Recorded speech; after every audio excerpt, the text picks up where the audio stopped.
राजस्थान के कोने कोने से आए हुए छात्र शक्ति, नौजवान साथियों और धरती पुत्र जो अपने बच्चों का संघर्ष देखने के लिए छोटे से आह्वान पे आप यहां पे आए, मैं आपके जोश और जज्बे को सलाम करता हूं। शायद राजस्थान के इतिहास के अंदर पहली बार छात्र इतनी बड़ी तादाद के अंदर अपने हक और अधिकार की लड़ाई लड़ने के लिए लंबे समय से संघर्ष कर रहा था। दुर्भाग्य इस बात का है कि लोग भूल गए कि जिनकी वजह से हम सत्ता के अंदर बैठे हैं, जिन्होंने लंबे समय तक इन दोनों पार्टियों को सत्ता के शिखर पर बिठाया, जिन छात्रों ने, नौजवानों ने इस प्रदेश के अंदर सैकड़ों नेता दिए। आज राजस्थान विद्यालय छात्र संघ अध्यक्षों की बात करें तो 50 से ज्यादा नेता राजस्थान के अंदर कांग्रेस और भारतीय जनता पार्टी के शिखर के पदों पर बैठे। बात देश के छात्र संघों की करें तो चाहे बिहार के मुख्यमंत्री रहे और चाहे प्रदेश में 15 से ज्यादा, देश के 15 से ज्यादा राज्यों में मुख्यमंत्री रहे, वो छात्र संघों के माध्यम से वहां पे पहुंचे, बेबाकी से अपनी बात करी।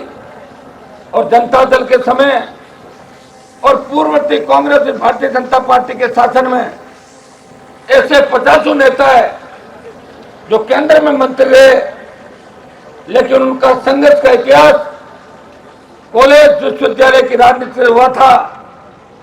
आज दुर्भाग्य इस बात का है, जब हमारे बच्चों को आवश्यकता पड़ी तो नौजवान के आंसू पोंछने, छात्रों के आंसू पोंछने कोई भी आपके बीच नहीं आया। मेरी जो राष्ट्रीय लोकतांत्रिक पार्टी है, ये जय जवान जय किसान के नारे के साथ बनी थी। पिछले 5 साल से आप लोग कह रहे थे कि हमारा छात्र संगठन नहीं है, और मैं आपको ये कहता था, जो राजस्थान के अंदर इलेक्शन लड़ रहा है, चाहे वो NSUI का है, चाहे निर्दलीय है, चाहे SFI का है, चाहे ABP का है, चाहे हमारी आदिवासी पार्टी का है, वो सारे हनुमान बेनीवाल के छोटे भाई है। इसलिए मैंने संगठन राजस्थान के अंदर नहीं बनाया। मैं नहीं चाहता था कि मेरा संगठन और बीच में आए। हम चाहते थे किसी भी माध्यम से आप अगर आगे आ जाओ तो आगे मैं खड़ा हूं और हाथ पकड़ के आपको विधानसभा और लोकसभा के पास खींच लूंगा।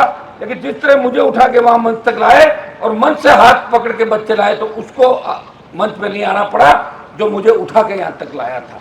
हनुमान बेनीवाल आज राजस्थान के अंदर उस मुकाम पे, जिस मुकाम पे प्रदेश के बहुत से कम नेताओं ने मुकाम हासिल किया। लंबा संघर्ष का इतिहास है। कोई बात पकड़ लेता हूं, उसको बीच में नहीं छोड़ता, और ठान लेता हूं, उसको पूरा करके ही मानता हूं। समय लग सकता है, मैं आपको विश्वास दिलाता हूं, आने वाला समय आपका है। आज की जो संख्या है वो कम नहीं है, हजारों हजार की तादाद के अंदर है। और सबसे बड़ी बात इस संख्या में आप देखो, हमने एक भी गाड़ी ले गई राजस्थान के अंदर। कांग्रेस बीजेपी की जब रैलियां होती है, डीलक्स बस, उसके अंदर नाश्ता, खाने के अलग पैकेट, जूस, क्या क्या लाया जाता है। सारे MLA की ड्यूटी लगती है, सारे DTO RTO लगते हैं बसें लगाने के लिए, और रैलियां कांग्रेस भारतीय जनता पार्टी करती है। ये तो छात्रों की रैली है, नौजवानों की रैली है, बेरोजगारों की रैली है। और अपने आप उठे हो आप लोग, अपने आप उठ के जो ताकत आपने बनाई। हाँ, एक बात है, आप एक जगह बैठते हैं। मैं जब आया था उसे 1 घंटे पहले देखा तो कुर्सियां तो भरी हुई थी, बाहर तक मैदान और सड़क भरी हुई थी। जैसे ही मैं आया, थोड़ी बरसात हुई, इधर उधर सड़क लिए, कोई पेड़ के नीचे चला गया, कोई गाड़ी के पीछे बैठ गया, कोई इधर पीछे बैठ रहा। ये दिक्कत है। जिस दिन आप एक जगह बैठना सीख लोगे, जिस दिन आप अपने लक्ष्य को प्राप्त करने के लिए एक ही चीज का ध्यान रखोगे, तो लक्ष्य की प्राप्ति आपको होगी। मैं देख रहा था कि हमारे बच्चे मीडिया वालों से उलझ रहे थे। अरे यही तो है जो तुम्हारी ताकत है। नेताओं तो धोखा दे दिया, कम से कम इसका ध्यान रखो आप लोग। ये एक मेरी बात आप गिड़ के गांठ बांध लो। तुम नौजवान हो और ये मीडिया वाले भी नौजवान है, आपस में टकराव नहीं होना चाहिए। मैंने लंबी राजनीति करी, कई बार खबरें छपी या नहीं छपी, मुझे दिखाया कि नहीं दिखाया, लेकिन झगड़ा थोड़ी करता हूँ। आज नहीं तो कल दिखा देंगे, कल नहीं तो परसों दिखा देंगे। इस तरह अगर करोगे तो फिर इनको और सामने कर लोगे, फिर चौथा स्तंभ भी अपने साथ नहीं मिलेगा। ये मेरी सीख है, इसको घिड़ के गांठ बांध लो, और इनके बिना अपन अधूरे हैं। हाँ, ये सोशल मीडिया जरूर है हमारे पास, लेकिन इलेक्ट्रॉनिक मीडिया, प्रिंट मीडिया के भाई, जो मैं देख रहा था यूक्रेन के अंदर किस तरह यूक्रेन पर रशिया ने अटैक किया, और यूक्रेन में भारतीय मीडिया वहां पहुंचा हुआ था। उन जब गोले बरस रहे थे वहां भी वो बाइक ले रहे थे, जान हथेली पे खेल के। ये भी लड़ते हैं अपने लिए। ये अभी आज भी चाह रहे हैं कि आंदोलन में थोड़ा इधर उधर हम बीच में से करें। क्या करवाना है क्या छोटा मोटा, आज बताओ? अरे ताकत है क्या, या वैसे ही करना है? ये खड़े आपके साथ, छोड़ के नहीं जाएंगे। भाइयों, छात्र संघों को कमजोर करने का जो कुत्सित प्रयास कांग्रेस पार्टी ने किया, और इस प्रयास की लंबी जो गाथा है, कांग्रेस के पीएचडी के मंत्री जिनके बेटे पे बलात्कार के आरोप लगे, ईडी की एंट्री हुई, जल जीवन मिशन के अंदर कई अभियंता जेल के पीछे चले गए, और कईयों की बारी आने वाली ईडी जा रही है। उनकी ड्यूटी लगाई अशोक गहलोत ने, क्या बीजेपी से बात करो। अगर चुनाव हुए, जिस तरह पिछली मर्तबा राजस्थान विश्वविद्यालय सहित तमाम बड़े विश्वविद्यालयों में विद्यार्थी परिषद और एनएसयूआई चुनाव हार गई थी, और बड़ी किरकिरी हुई थी सरकार की। ये मीडिया के अंदर बात आई कि दोनों प्रमुख दल हारे, और निर्दलीयों ने और तीसरे मोर्चे ने बाजी मारी। चुनाव का समय सितंबर के अंदर, अगस्त के अंदर ये बात अगर आ जाती है कि तीसरों ने बाजी मारी, तो तीसरा है कौन यहाँ पे राजस्थान में, बताओ मुझे? जो तीसरा है वो आप सभी, तो जो तीसरा है वो झंडा है, जो आपको ये झंडा दिया है।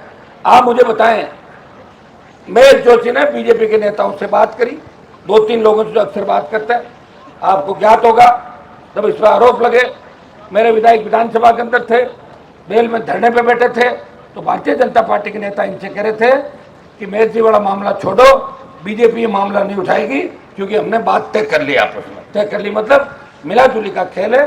महेश जोशी के साथ भारतीय जनता पार्टी के कई दर्जन नेताओं के और विधायकों के आपस में काम है, जेजेएम के, वो दिल्ली वाले मंत्री के साथ भी है। तो ये सारी कहानी आपको पता होनी चाहिए, इन छोटे भाइयों को पता होनी चाहिए कि ये कहानी है। उसने बात करी, गहलोत साथ मिलाया, और छात्र संघ चुनाव पर रोक लगा दी।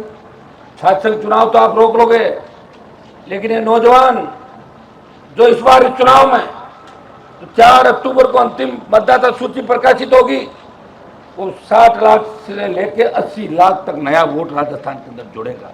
अगर ये वोट दोनों पार्टियों को नहीं डाल के इस नए राजस्थान के निर्माण में, व्यवस्था परिवर्तन के निर्माण के अंदर, भय मुक्त, भ्रष्टाचार मुक्त राजस्थान,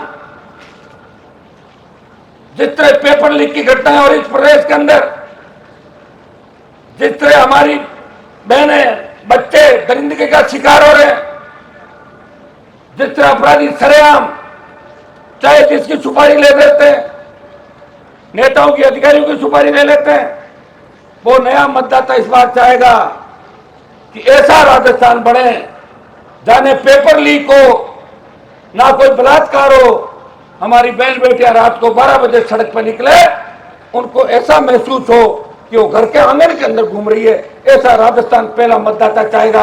और भाइयों, अगर उसने वोट डाल दिया, और 18 का जो वोट है वो कोई बहुत बड़ा वोट कांग्रेस बीजेपी को नहीं मिला था। 1,39,00,000 पे कांग्रेस पार्टी थी, और 1,36 पे बीजेपी थी। 80 लाख वोट हम सबको मिले थे। मेरी पार्टी नहीं थी, मेरे पास लोग आए, किसी ने मुझे अंकल जी कहा, किसी ने मुझे मामा जी कहा, मैंने उनकी मदद कर दी। और वो आज अगर विधानसभा के अंदर चले गए, मंत्री बन गए, उनका दिमाग इतना खराब हो गया, तो पहले उन नेताओं से पूछ ले जिनको मैंने बनवाया और उनका दिमाग खराब हुआ, तो परमानेंट दिमाग खराब हो गया, वापस लोकसभा और विधानसभा का रास्ता नहीं देखा था। और मेरा इतिहास भी ढंग से लोगों को पढ़ लेना चाहिए, हनुमान जी का इतिहास क्या है। चुनाव नहीं होंगे, इसका परिणाम क्या होगा? रैगिंग बढ़ेगी राजस्थान के अंदर, कॉलेज विश्वविद्यालयों के अंदर। कौन पुकार सुनेगा? जब बच्चा कोई फॉर्म भरने के लिए जाएगा, उसकी अंतिम तारीख निकल जाएगी। जब कॉलेज का कर्मचारी, यूनिवर्सिटी का कर्मचारी उसका फॉर्म जमा नहीं करेगा, एग्जाम की तारीख बढ़ानी हो, फीस भरने की तारीख बढ़ानी हो, एग्जाम की तिथि बढ़ानी हो, कौन पुकार सुनेगा? इसलिए छात्र संघों की आवश्यकता है। ये दुष्परिणाम आप भुगतने के लिए तैयार रहो। पेपर लीक की घटनाएं जो राजस्थान के अंदर हो रही है, आप देखिए, वसुंधरा गहलोत के 11 से 22 के बीच लगभग 26 पेपर लीक हुए दोनों के अंदर, जिसमें 25-30 लाख युवा प्रभावित हुए।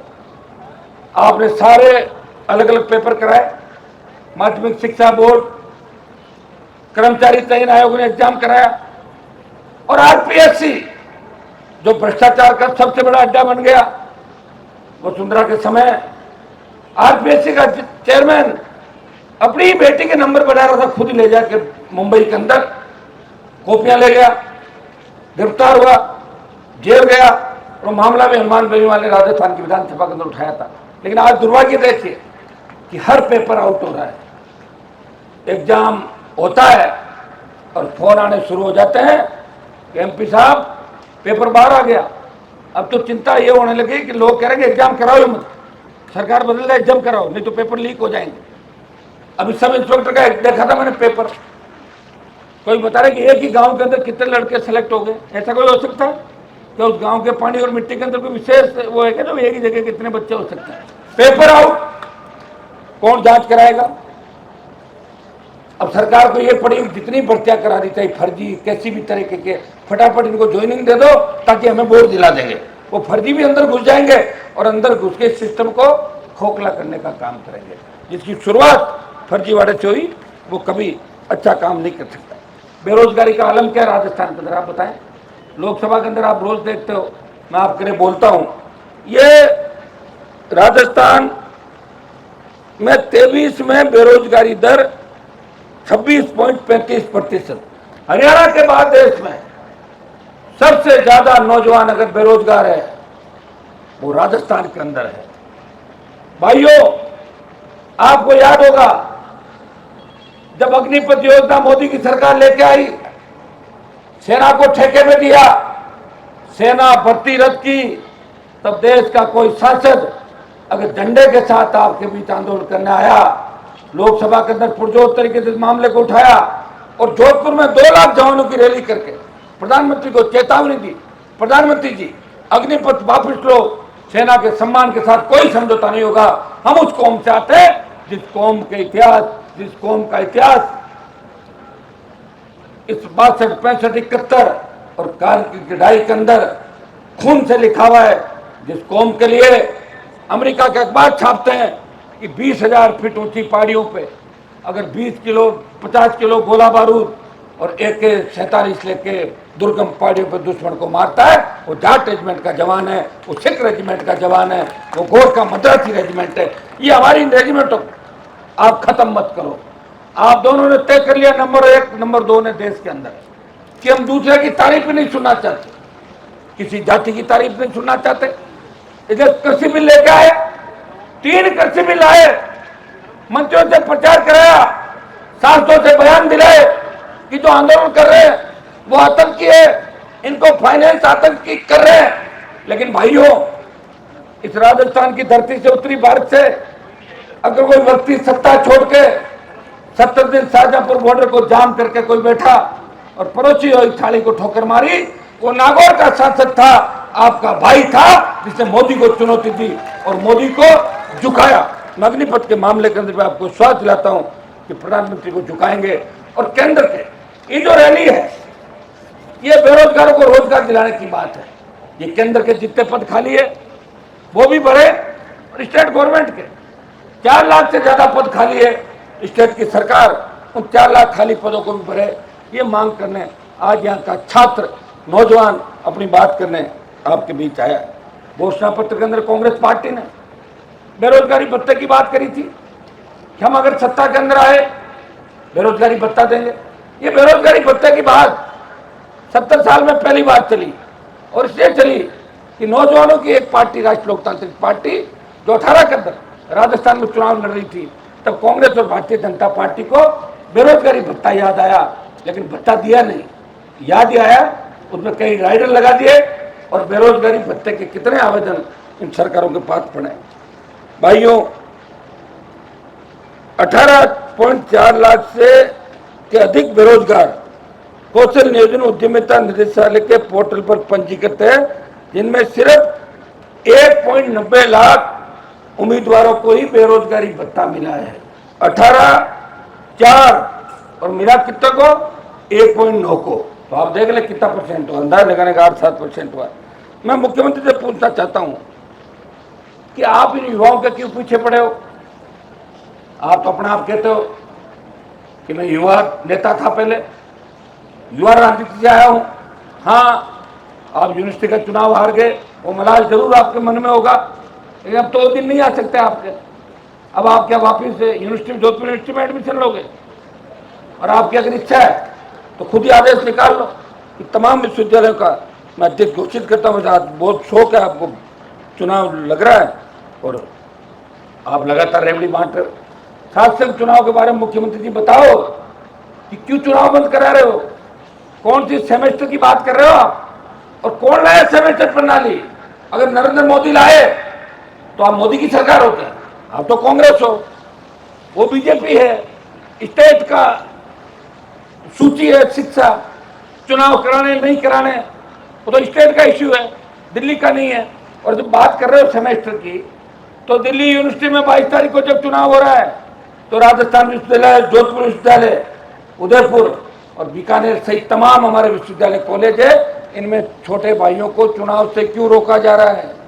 ये लिंग दो कमेटी, जिसकी आड़ में हमारे छात्र संघों को कमजोर करने का प्रयास, कुत्सित प्रयास किया गया। क्या है लिंग दो कमेटी? कौन लिंग दो था? क्या मतलब है लिंग दो का? यहां पर लेना देना बताओ मुझे।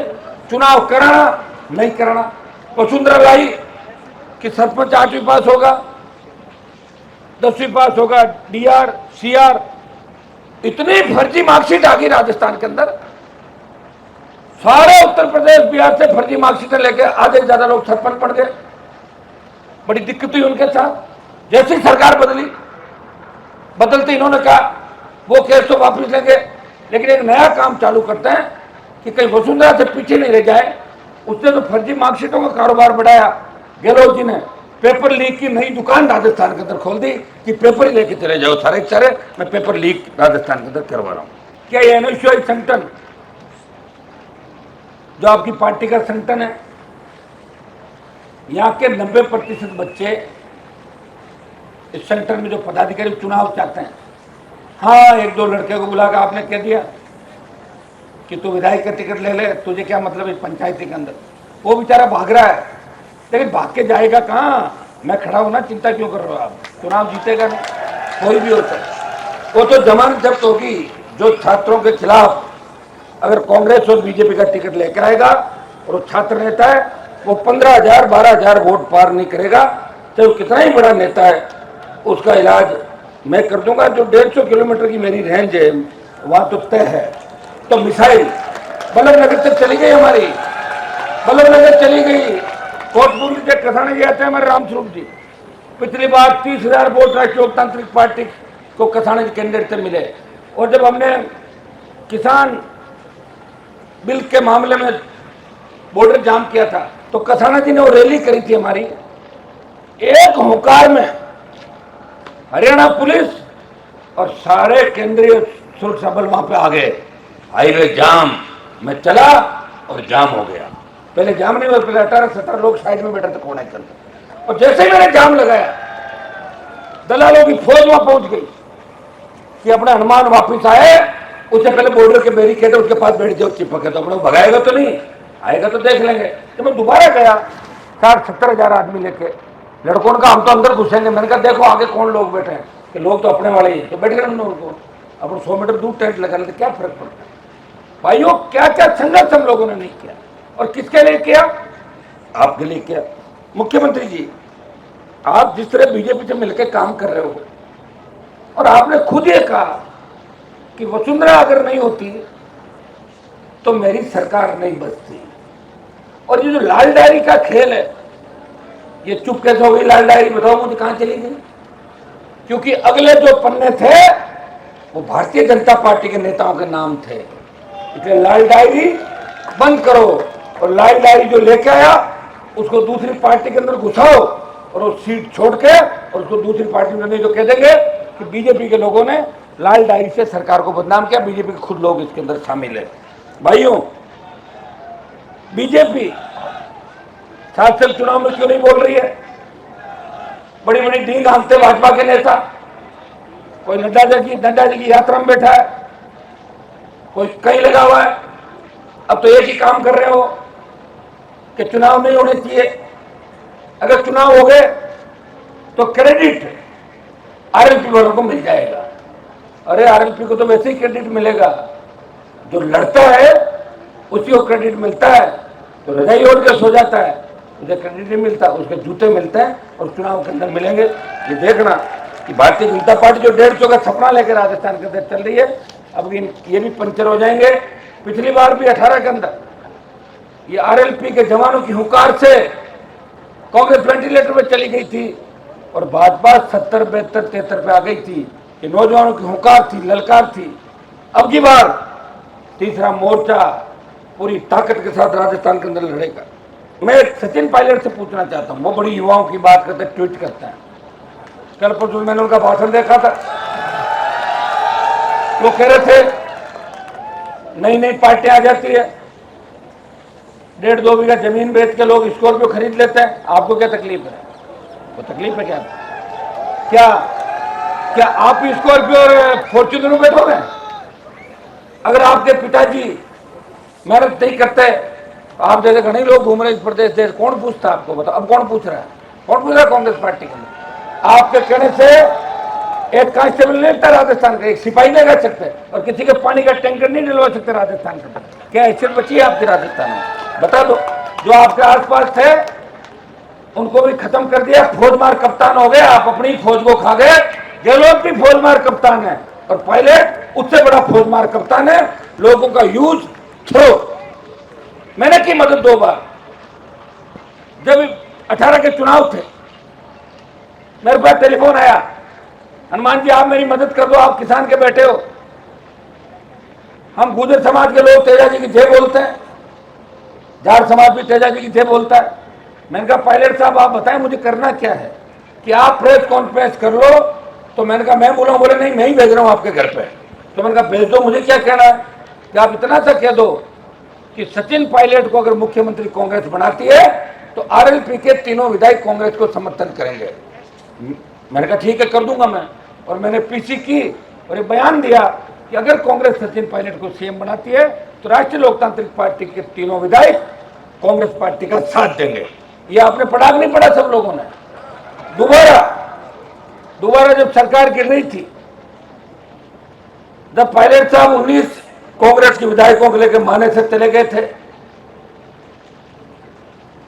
उस समय बीजेपी के गठबंधन में था, एनडीए के अंदर। मेरे पास देश के बड़े नेताओं के टेलीफोन आए, आप साथ दो। मैंने कहा क्या चाहते हो आप लोग? बोले हमारे साथ रहो। 72 + 3 75 और 19 वो हो गए 94। मैंने 72 + 3 साथ दिया, और मैंने उस समय इस बात का भी खुलासा कराया कि हम साथ तो दे देंगे, लेकिन मुख्यमंत्री का चेहरा कौन है पहले बताओ किसको, कि अरे गरे को सीएम बना दो, आरएलपी के तीनों विधायक वोट नहीं देंगे। मैंने कहा पायलट को अगर बनाते हो तो तीनों आरएलपी के विधायक साथ हैं। भाइयों ये बात तो सुनी थी कि नहीं सुनी थी आपने? कितनी बार मदद कर दी मैंने? 2 बार। मेरे लिए कोई मदद नहीं मांग रहा, मुझे उन पर तरस आता है कि किस तरह उनको कोने के अंदर बिठा दिया, लेकिन अभी भी जमीन नहीं जाग रहा है। मैं पूछना चाहता हूं कि छात्र संघों में आप अपना क्लियर करना, एजेंडा क्या आपका? आप क्या चाहते हो? छात्र संघ चुनाव हो या नहीं हो बता दो आप, क्योंकि सबसे ज्यादा आपके जेकार है नौजवानों ने लगाए, सबसे ज्यादा आपकी जो फैन फॉलोइंग है तो ये नौजवान छात्र है। पायलट साहब चुनाव आ जाएंगे, बड़े से बड़े नेता आए, आप वसुंधरा पर आरोप लगाते थे कि मेरी बात हो गई प्रियंका गांधी राहुल गांधी से, वसुंधरा की जांच हो जाएगी, हुई तो नहीं जांच। आप रोज फोन करते थे मेरे को करते थे, कभी किसान जी को भी करते थे कि कॉफी पिलाऊंगा सीएम हाउस में। चले गए क्या सीएम हाउस के अंदर? अपने पीली क्या कॉफी सीएम हाउस के अंदर? कितना बेवकूफ बनाओगे लोगों को, बताओ। मीडिया वालों को कहते थे भाई चिंता मत कर, 15 दिन बाद सीएम हाउस में कॉफी पियेंगे, जब बैठ के बात करेंगे। कहाँ गई कॉफी आपकी? ठंडी हो गई कॉफी। तो प्रदेश में दो ही पार्टियां हैं, दो ही वादे करती है, आपके बीच आती है। जब शासन चुनाव बंद कराए तो इन पार्टियों को ये लगा होगा, ये भूल गए कि थर्ड फ्रंट भी राजस्थान के अंदर है, तीसरी पार्टी भी है, जो राजस्थान के किसान के बेटों ने अपने खून पसीने से, किसानों ने आशीर्वाद से उस पार्टी को आशीर्वाद दिया। और 70 साल की व्यवस्था को बदलने के लिए वो पहला दल जिसका झंडा आपके साथ है। मुझे झंडे के साथ आंदोलन क्यों करना पड़ा, ये भी मैं आपको बता दूं। पहले सब जो विश्वविद्यालय के जितने भी छात्र नेता बैठे हैं, इन सब ने जब आमरण अनशन किया राजस्थान यूनिवर्सिटी के अंदर, ये सारे अपनी ताकत लगा रहे थे। 8-10 दिन तक भूख हड़ताल की, मुझे बुलाया, मैं गया, इनका आमरण अनशन खत्म कराया। और दोबारा मैंने कहा कि आप जितने भी पूर्व छात्र संघ अध्यक्ष को बुला लो, बिना झंडे का आंदोलन हम राजस्थान के अंदर करेंगे। और वो आंदोलन होगा सिर्फ शासन चुनाव का, बेरोजगारों को रोजगार, युवाओं को न्याय। भाइयों, जब बुलाया था उस समय मेरे तो कोई नहीं आया, छात्र संघ जो अध्यक्ष हैं 2-3-4 लोग उस दिन जरूर आए थे। लेकिन जब हमने प्रेस कॉन्फ्रेंस करके इस चुनाव की तारीख की घोषणा करी, तब एक भी पूर्व अध्यक्ष मेरे हिसाब से कोई नहीं आया था। पूर्व अध्यक्ष भी मुझे ही मान लो, एमपी भी मैं ही था। और चूंकि मेरे छोटे भाई है, मुझे वो दिन भी याद है जब जोटवाड़ा के अंदर मेरी गाड़ी पर हमला हुआ था। उस समय राजस्थान विद्यालय के मुख्य द्वार पे 10,000 से ज्यादा छात्रों ने, कोई संगठन नहीं देखा, कोई एनएसयूआई का था, कोई एसएफआई का था, कोई विद्यार्थी परिषद, कोई निर्दलीय, कोई दूसरी पार्टी का था, सबने कहा था कि हमारे बड़े भाई पर हमला हुआ है। और पुलिस ने लाठियां भांजी इन पे, बहुत से बच्चे घायल हो गए। लेकिन जिस आईजी ने इन पे लाठीचार्ज कराया, उसका जैसे ही मेरा मौका लेगा उसका टिकट काट दिया, वो घूम रहा सड़कों के ऊपर। मैं भी भूलता नहीं हूँ कोई चीज। जो मेरे लोगों को परेशान करता है, मैं उसको जरूर परेशान करता हूँ, बड़ी पंचायती नहीं करता।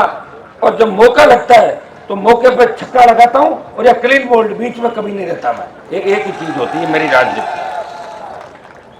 आज जिस तरह शहीद स्मारक से लेकर आप तमाम जगह देख लें कि हमारे बच्चे रोज, ये तो मैं धन्यवाद दूंगा कमिश्नरेट के लोगों का कि अगर ये नहीं हो तो इनकी बात कौन कराए, बताओ मुझे। बेरोजगार आज 108 एम्बुलेंस वाले लंबे समय से हड़ताल पे, सरकार को इनकी सुन लेनी चाहिए। और इनसे भी अपील करूंगा, शांतिपूर्वक अपनी बात करें, इमरजेंसी सेवाओं को बंद नहीं करें। आपके साथ हम खड़े हैं, आपकी मांगे मनवाएंगे, आप चिंता नहीं करें। इतना मैं आश्वस्त करना चाहता हूं। जितने संविदा कर्मी, जितने नौजवान राजस्थान में हड़ताल कर रहे हैं, जयपुर की राजधानी के अंदर बैठे हैं, उन सब की बात भी आज ही करूंगा मैं। क्योंकि छात्र संघों के साथ साथ जो दूसरा नहीं पड़ा आपने ज्ञापन, 2 ज्ञापन दे रहा हूं। एक तो छात्र संघ चुनाव बहाल करो, और दूसरा ज्ञापन है बेरोजगारी भत्ता, संविदा कर्मियों को नियमितीकरण प्रदेश के अंदर, जो कमिटमेंट कांग्रेस सरकार ने किए, और खाली पद भरे, और दिल्ली की सरकार भी भरे। एक ज्ञापन इस बात का है जिसके अंदर सारे लोग आगे, चाहे वो संविदा पे है या जो खाली पद भरने की बात है, चाहे विज्ञप्ति निकालने की बात है, सरकार ने जो घोषणा करी थी उसको पूरा करें। आज हालात देखिए कि किस तरह पार्टियां अपने ही लोगों के खिलाफ लड़ती है, और गलती से कोई छोटी मोटी बात लोकतांत्रिक व्यवस्था में निकल जाती है, उसको, जिसका कोई आका नहीं होता, उसे पार्टी से बाहर निकाल दिया जाता है। जब मुझे बीजेपी से बाहर निकाला, मैंने ऐसा कुछ भी नहीं कहा था। मैं तो वसुंधरा के लिए बोला था कि वसुंधरा जी की जाति क्या है और इनका ससुराल और इनका पति कहाँ है, ये तो बोला। मैंने क्या गलत बोला था, बताओ मुझे।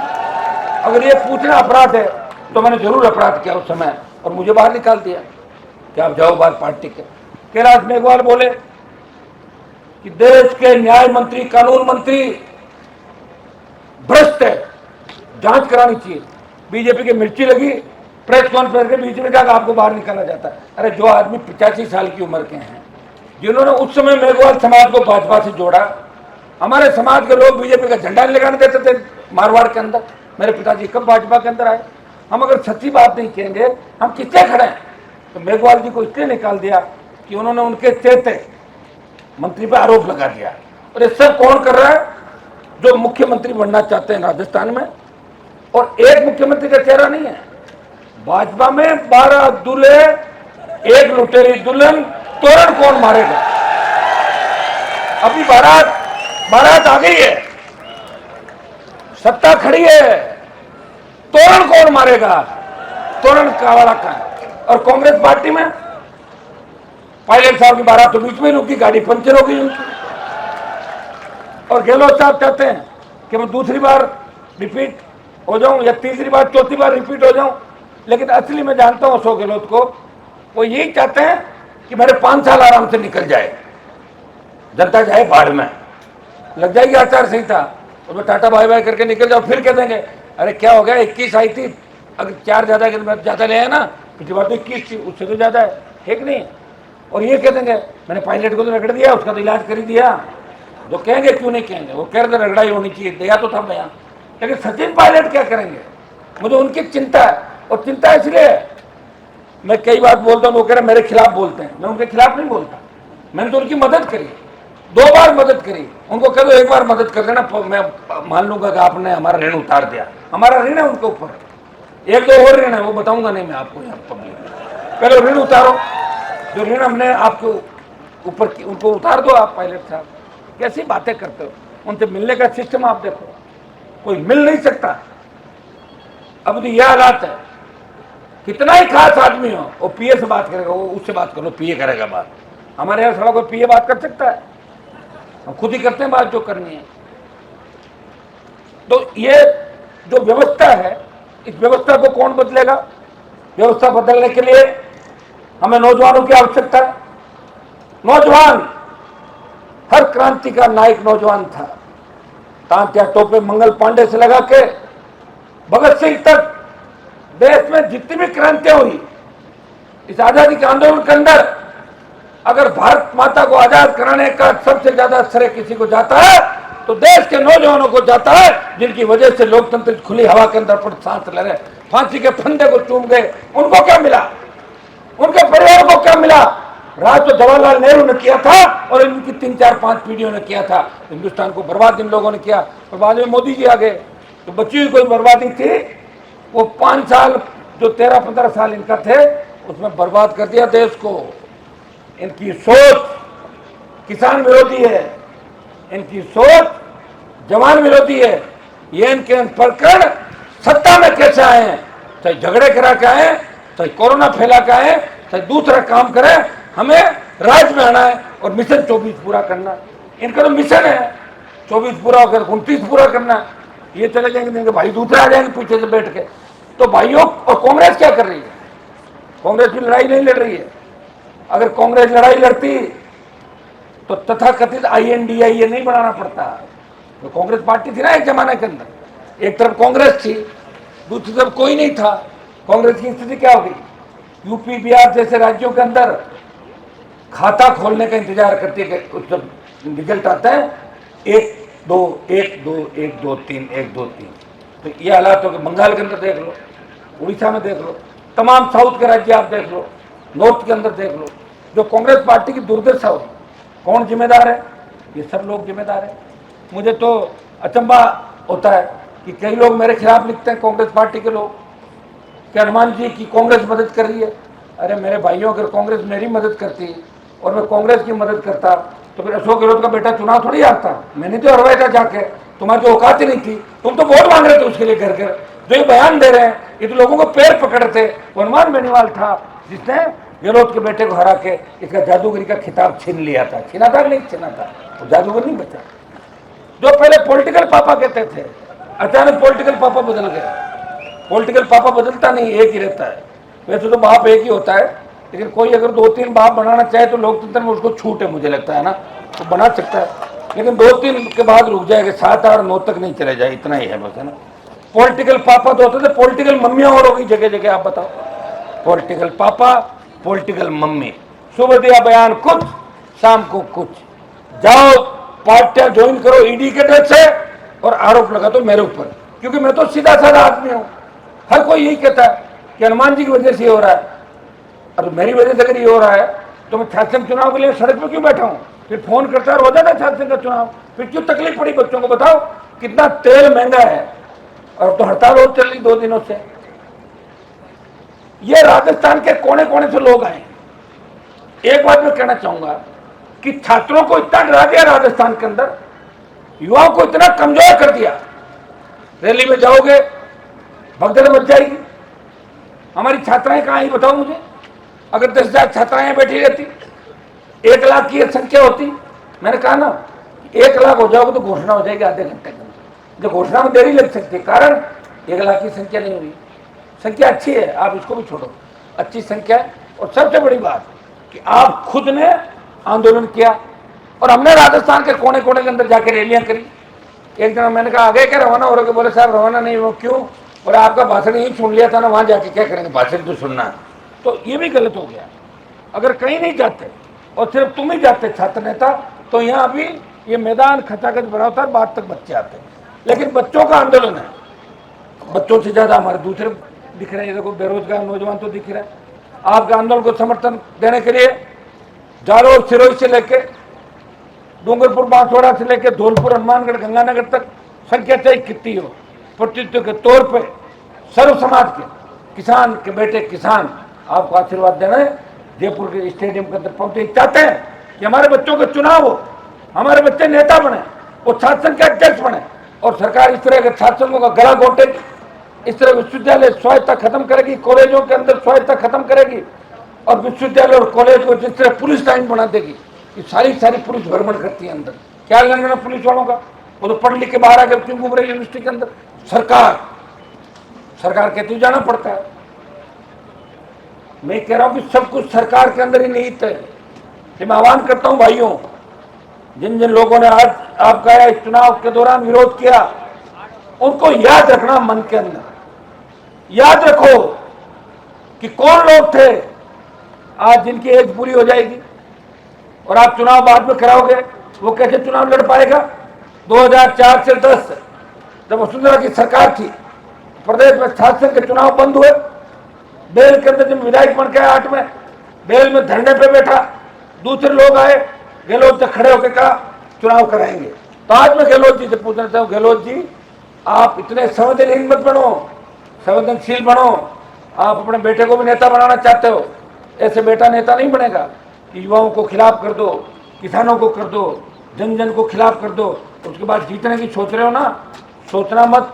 अगर दोबारा चुनाव बेटा नहीं जीता तो फिर तीसरी बार जीतता नहीं, ये भी तय होता है, क्योंकि उम्र तो बढ़ती जाती है आदमी की, उसका कोई इलाज नहीं है।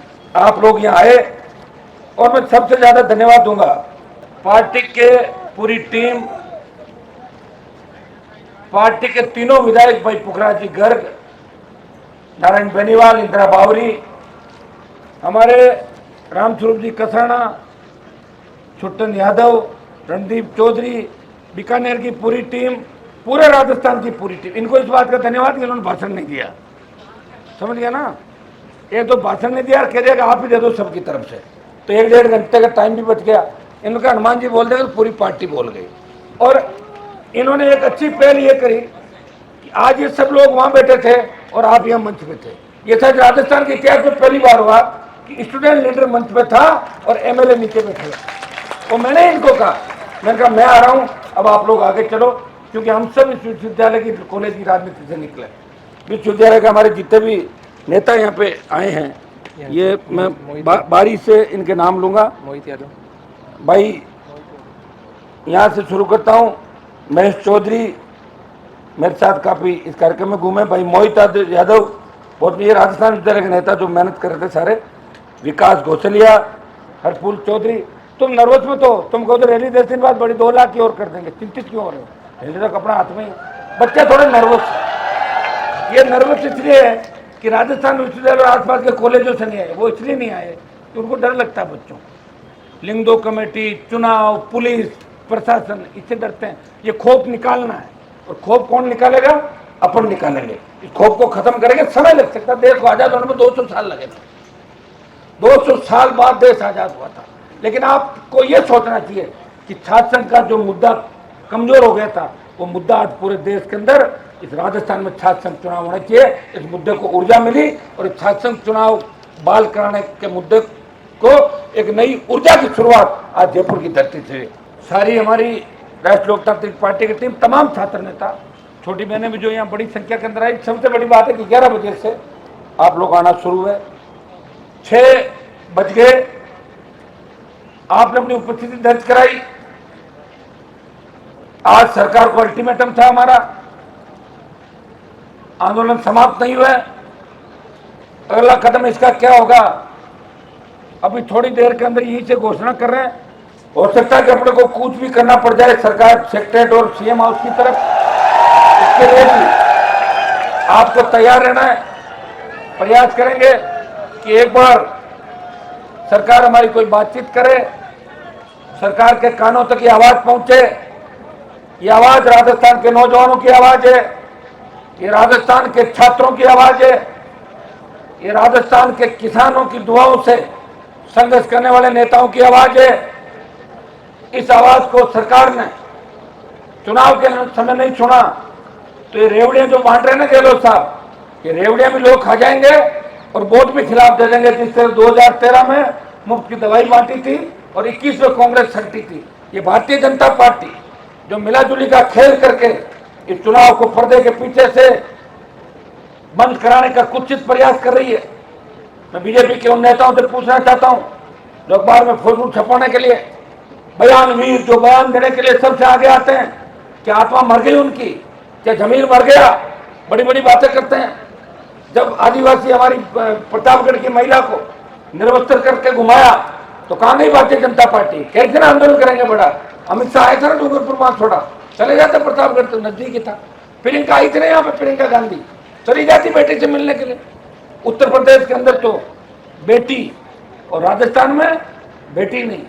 भाइयों, पार्लियामेंट के अंदर इस प्रदेश के तमाम मुद्दे, चाहे किसी आदिवासी पर अत्याचार हो रहा हो, किसी दलित पर अत्याचार हो रहा हो, चाहे भ्रष्टाचार, दरिंदगी की घटनाएं, सर्व समाज की लड़ाई किसी ने अगर लड़ी, बढ़ती महंगाई को रोकने की बात किसी ने करी, राजस्थान को विशेष राज्य का दर्जा देने की बात करी और युवाओं छात्रों को मजबूत करके इन नौजवानों की बढ़ती हुई आत्महत्याएं कैसे रुके, नशे में लगाम राजस्थान के अंदर कैसे लगे और कर्जे के बोझ के तरह कोई किसान आत्महत्या नहीं करे।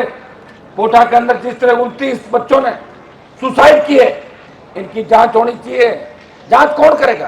कांग्रेस बीजेपी जांच नहीं करेगी। ये जांच अगर राष्ट्रीय लोकतांत्रिक पार्टी सरकार के आसपास आ गई, आयोग भी बनवाएंगे, जांच भी कराएंगे और उन कोचिंग मालिकों को पैदल कोटा शहर में घुमाते हुए सलाखों के पीछे डालेंगे।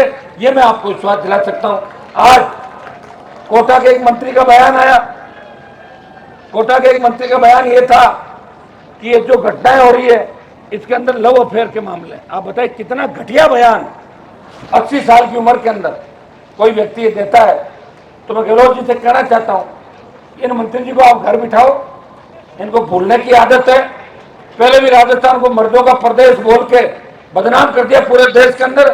ऐसे अगर बयान देंगे और आप कितना ही घूम लो, ये आपकी संख्या मुझे लग रहा है 20, 25, 30 में रह जाएगी। अशोक जी, ये बात भी आपको संभालिए। मैं दिल्ली के जो प्रभारी यहाँ बैठे हैं, रोज घूम रहे हैं, क्या उनको पता नहीं किस तरह का बयान उन्होंने कोटा के अंदर आज जारी किया? जो बच्चे हमारे सुसाइड कर रहे हैं, बच्चे भगवान का रूप है, क्यों सुसाइड कर रहा है बच्चा? कहीं कहीं किसी तनाव को झेलता है, काउंसलिंग होनी चाहिए। कॉलेज के मालिकों की, कोचिंग मालिकों की इतनी ड्यूटी है जितनी माँ बाप की होती है। पैसा देके बच्चों को पढ़ाते हैं, हमारे भी बच्चे पढ़ते हैं, आपके भी पढ़ते हैं। तो आत्महत्याएं कैसे रुके?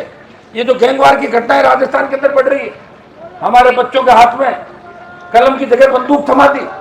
कौन रोकेगा इन चीजों को? कौन इस राजस्थान की चिंता करेगा?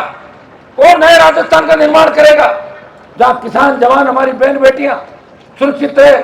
ऐसा राजस्थान जहां 80% लोगों को रोजगार मिले, जमीन हमारी ले ले तो भिवाड़ी से लेके बाड़मेर के तेल के कुओं तक जमीन हमारी, प्रदूषण डाल आ रहा वहीं पे, नौकरियां बाहर के लोगों को। ये जो इंदिरा गांधी नहर का पानी हम पी रहे, लुधियाना की गंदी फैक्ट्रियों का रासायनिक जो गंदा पानी वो डाल देते हैं उसके अंदर, और अब सारा गंदा पानी नागौर तक ही नहर आ गई। बीकानेर, नागौर, गंगानगर, हनुमानगढ़, सारा गंदा पानी पी के बीमारियां फैल गई और हजारों लोगों को कैंसर हो गया। क्या सरकार का दिमाग कहाँ है, कहाँ जा रही है सरकार, बताइए मुझे। कौन सी सरकार, ये किसके लिए बनी है? ये अपने चंद लोगों के लिए सरकार बनी है। आपकी चिंता किसी को नहीं है। अभी इस समय जब चुनाव का समय है, जब घर के अंदर बेटी का ब्याह आ जाता है तो माँ बाप अपनी बेटी का ब्याह करने में लगते हैं, पड़ोसी की शादियों में नहीं जाते जीवने के लिए।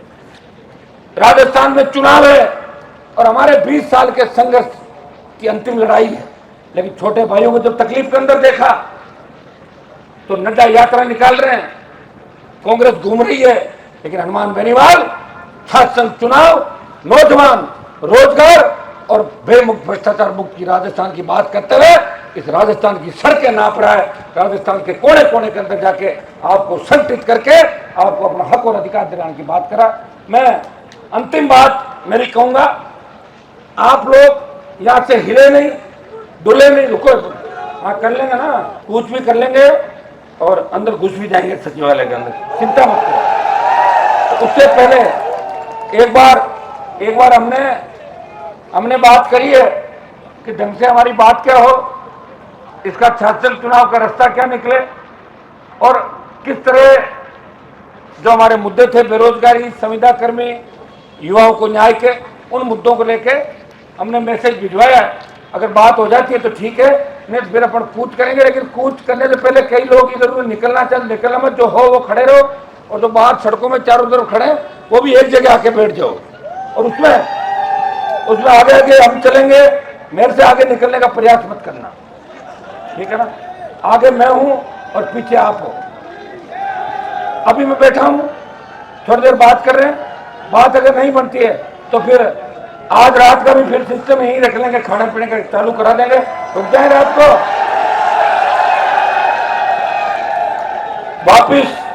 वापिस जाने का जब भी प्रोग्राम हो। मैंने कसम दिलाई आपको कि रात को गाड़ी तेज चलाते हो आप लोग, जो प्रदेश में घटनाएं बढ़ रही है आप देखिए, आपका जीवन अमूल्य है, आप इस देश की धरोहर हो। कोई माता पिता का अकेला बच्चा है, कोई अपनी 5-7 बहनों का अकेला भाई है, तेज गति से वाहन नहीं चलाना है। मैंने वाहन की स्पीड कितनी बताई आपको, बताओ, 60-70, और किसी की बारात अगर जा रही है और लगे कोई लड़की मतलब कह रही है कि जल्दी आओ नहीं तो मैं और कहीं चली जाऊंगी, तो 120 जा सकता है, वो चाह सकता है। ऐसी स्थिति अगर कहीं बन जाए उसके अंदर वो फिर विशेष परिस्थितियां होती है। जैसे विशेष परिस्थितियों में हम भी तो 120 चलाते हैं, तो रोज थोड़ी चलाते हैं 120, और रात का सफर आराम से करना है, नींद आ जाए सो जाओ, उठ के चल दो, क्योंकि आप अगर इस तरह मजबूत नहीं रहोगे तो फिर राज नहीं बनेगा राजस्थान के अंदर। इस बात को आप हमेशा याद रखना। अपने कार्यक्रमों के अंदर दुर्भाग्य से बाड़मेर में पिछली बार मेरी रैली के अंदर तो नहीं थे, लेकिन रैली से थोड़ी देर पहले एक दुर्घटना घटी, बच्चे हमारे ही थे और गुजरात के 3 लोग उसमें खत्म हो गए। लोगों ने बहुत उछाला कि हनुमान जी के रैली के काफिले में, रैली का काफिला तो होता है तो मैं खुद चलता हूँ काफिला। अब ये तो पूरी रोड देश भर में चल रही है, कोई झंडा लगा रहा तो उसके पीछे थोड़ी बैठता हूँ, मैं भगवान तो हूँ नहीं कि मैं जंतर मंतर से दुनिया चलाऊँ सारी। लेकिन प्रयास मेरा यही रहता है कि मैं आपको सही सीख दूँ, सही दिशा दूँ। मुझे पूरा भरोसा है कि जो बच्चे यहाँ लड़ने के लिए आए हैं, चुनाव होते ही ये करीब करीब छात्र संघों के अध्यक्ष बन जाएंगे सारे के सारे, ये तो तय है। जो जयपुर आया है, जो लड़ा आपके लिए, उसको पूरे राजस्थान से देखा है, राजस्थान ने देखा है। और जो छुप गए, जो टिकट की बात करके भाग गए, उनका इलाज मैं कर दूंगा। उनकी चिंता मेरे पे छोड़ दो, आप अपनी एक दूसरे की चिंता करो।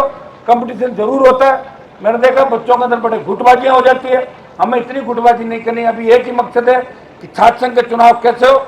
हम इसका अगला जो आंदोलन का अगला प्रारूप क्या है, ये 10-15 मिनट बाद आपको बता देंगे। मैं अब भाषण मेरा समाप्त कर रहा हूँ, मेरी जगह जा रहा हूँ। उससे पहले आप ये जगह छोड़ के मत जाना, नहीं जाओगे ना?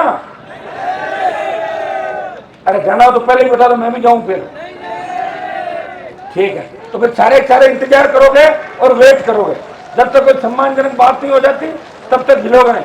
क्या बरसात से डर गए क्या? आज तो साथ में भीगेंगे सारे, यही रहो सारे, ठीक है? बहुत बहुत धन्यवाद, जय हिंद। 2-3 जोरदार जयकारे लगे, जय बोले गजानन जी महाराज की, जय बोले गोविंद देव जी भगवान की, जय बोले तेजा जी महाराज की, जय बोले देवनान भगवान की, राम साहब पीर की।